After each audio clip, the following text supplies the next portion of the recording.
Shabbat Shalom. This week we read Parashat Korach, and like I said last night, the incident of Korach and his followers proves that if there's one exhaustible thing in the universe, it is the supply of the ability of Jews to complain and challenge their leaders, right? And it's amazing. So 14, right? So there's a test of strength between Korach and his followers, and whoever, they bring fire pans, and whoever God sends fire to, that's the chosen person. Aaron wins. The followers of Korach don't give up. 14,000 and some odd die in a plague.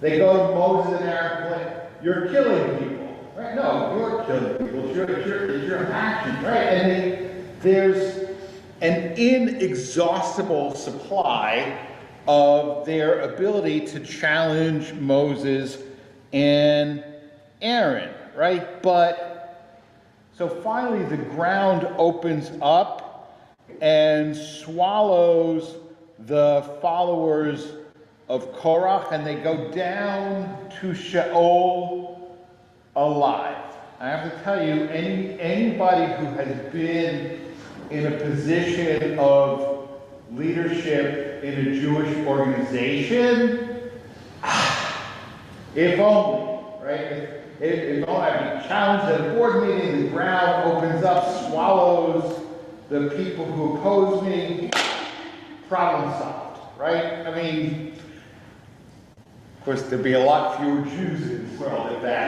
that existed, but that's not the way the world works anymore. But you know what's challenging about Korach's challenge of Moses, what's difficult is that what does Korach say? Korach goes to Moses and to Aaron and says, "Why do you set yourselves up as above the people? Because the entire people is holy. The entire people is holy." And it seems on the surface that's actually not an unreasonable complaint, right? I mean, we hold that all of us are holy. So if all of us are holy, why are some people exalted above others, right? So it's not an unreasonable challenge, but Moses doesn't think it's all that unreasonable, right?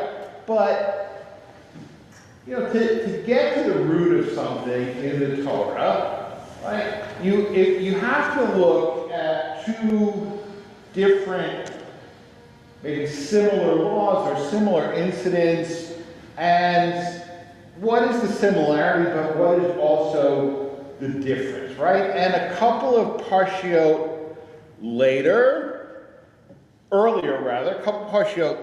earlier, so there's another rebellion, and God gives 70 elders of Israel the ability to prophesy. And they do that briefly, and then they're supposed to stop.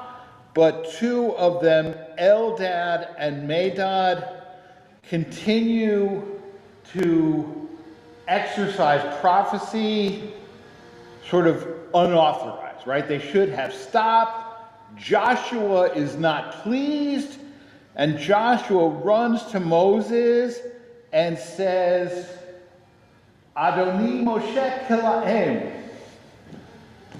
Lock them up. Kilaim, lock them up. And Moshe said, "What? You're jealous for me? I wish everybody was a prophet, right? So here we have an incident where people are exercising religious leadership that they maybe shouldn't, and Moses is fine with it. And this week, right, Korach and 12 who are already Leviim, they're Levites, and they come to Moses and they say, why are you above everybody else? We're all holy, right? It seems, right? So 2 weeks ago, Moses wants everybody to be holy. And now, this week, Moses is not happy that somebody complains to him and says, hey, everybody's holy, right? What's the difference between these two incidents, right? And why is Moses fine with it in one instance and not so fine with it this week? Well, what does equality mean, right? What does the word equality mean? What does it mean? It's a question, not a rhetorical question. What does the word equality mean? Same, right? We're all the same. Now, there are two ways to achieve equality, right? There are two ways to achieve equality. You can lift people up, or you can bring them down, right? I mean, some people have nice houses and some people are unhoused, and we want to be equal. If we knock down the houses of all the people who have nice houses, we've achieved equality, right? Now everybody's homeless, right? That's equal, right? It's maybe not a desirable situation, but it's equal, right? And perhaps that's the reason why we talk more about equity than equality these days, right? Because equality simply means sameness, right? So you can lift people up or you can knock people down. In the situation of Eldad and Medad, Moshe wanted to lift everybody up, right? But Korah and his followers, they wanted to knock Moshe and Aharon down, right? I read earlier this week a column by the former Congress member Adam Kinzinger, and he said, it's easy to destroy. It's easy to destroy. It's much harder to build, right? And he told a story, about a construction foreman, and they were knocking down a building, and they were moving really quickly. And said, well, these must be really, really great workers. He said, I would never in a million years hire them to build, right? But at destroying, they're really, really good, right? And if you think about it, even in organizational life, right? It's easy to destroy, right? It's easy to destroy. I mean, it's one of the reasons why I try and get people, if somebody suggests something, it is not sufficient for you to simply oppose that proposal, right? Poke holes in it and explain why it won't work. Come up with an alternative. Come up with an alternative. It is very easy to destroy. It is much, much harder to build, right? And in the case of Eldad and Medad, Moshe was trying to build, right? But Korah is trying to destroy. But if you simply want everyone to be the same, the easiest way is to tear people down rather than build others up. Not sure I ever thought I'd be quoting Adam Kinzinger in a drasha, right? But here I am. I mean, wisdom is wisdom. Right now, Jonathan Sachs, who I have quoted more frequently than Adam Kinzinger, right? He says that this is the difference between power and influence, right? Power and influence. And there's also, I mean, if you come to Minyan, weekday Minyan early, we have this whole series of hermeneutic principles, the 13 hermeneutic principles of Rabbi Ishmael, right? And then the last one is V'chein shnei ktuvim hamachishim zeh et zeh ad sheyavo haktuv hashlishi v'yachriya beineihem. What does that mean? If you have two laws, or in this case, two stories that seem to contradict each other, the only way to resolve it is to find a third one that will explain to you the difference, right? So we have Eldad and Medad, we have Korach, they contradict each other. How do we resolve the contradiction? It's later on in Numbers when Moses appoints Joshua as his successor. Okay, so what happens? So the Lord said to Moses, take Joshua, son of Nun, a man of spirit, and lay your hand on him. Make him stand before Eleazar the priest and the entire assembly, and commission him in their presence. Give him some of your splendor, so that the whole Israelite community will obey him. Right, so Moses is performing two separate acts, right? Lay your hand on Joshua, give him some of your splendor. Lay your hand, give him some of your splendor. Two different things. How does laying on of the hands differ from giving some of your splendor? Right, in Midrash Rabbah, we have a commentary on this incident, which at first sight might deepen the mystery even further. Lay your hands on him. This is like lighting one candle from another. Give him some of your splendor. This is like pouring liquid from one vessel to another. Okay, what's the difference between lighting a candle from another candle and filling a vessel from another vessel? You're not diminishing yourself when you light the candle, but when you pour out. Right, exactly, right? Light is not a finite resource, right? You light a candle from another candle. First candle still has the same amount of, I mean, you're under, you know, if you're in the air conditioning or under a fan, maybe not, but under normal circumstances, right? You light a candle from another candle, first candle is not diminished, right? You pour oil or wine or water or whatever from one vessel into another vessel, right? The first vessel has less, right? It's diminished, right? So what does this mean here?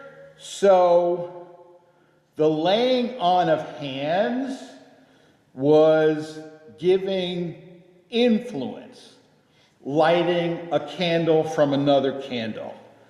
But giving of the splendor or authority, this is a coercive power, right? I mean, like if I look at my own career, right? I mean, in particular, right? I mean, if I look back on my career, there is one person more than any other that I can honestly say I'm responsible for the fact that this guy is a rabbi today, right? So I would say it. He would say it too, right? His becoming a rabbi is directly because of me, and he is going to be the next president of the Rabbinical Assembly, right? So I have influence through him, right? But if I said, well, because he's a rabbi because of me, so I want to share the authority to make policy for the Rabbinical Assembly, doesn't work that way, right? That's the difference, right? That's the lighting candle versus the pouring from the vessel, right? So lighting candle is an influence, but pouring from the vessel, that's authority, right? So Moses was happy to share influence, but he felt that there had to be a monopoly on authority, right? And I think he's right. I mean, we're not talking about necessarily like an authoritarian regime, right? But at a certain point, you know, like Harry Truman had a sign on his desk, right? The buck stops here, right? Who is the ultimate authority, right? And in synagogues, that's really sometimes very vague, right? And it becomes problematic, right? Who is, you know, when I'm faced with a situation, one of the first things I have to decide is this a decision I'm actually allowed to make on my own, right? And if it isn't, what's the process? Do I bring it to the ritual committee? And is that, you know, a decision that maybe the head of the ritual committee can make on his own? Or maybe, right? I mean, we've gone through this, right? So, and it's not clear. And that lack of clarity is sometimes a problem, because it gives people the ability to, well, I'm not complaining about the actual decision you make, but the process. Talking about the process, right? Who talks about the process? People who don't like the decision you made, right? I have never yet heard somebody say, I agree with the decision you made, but I have a problem with the process, right? It's not true.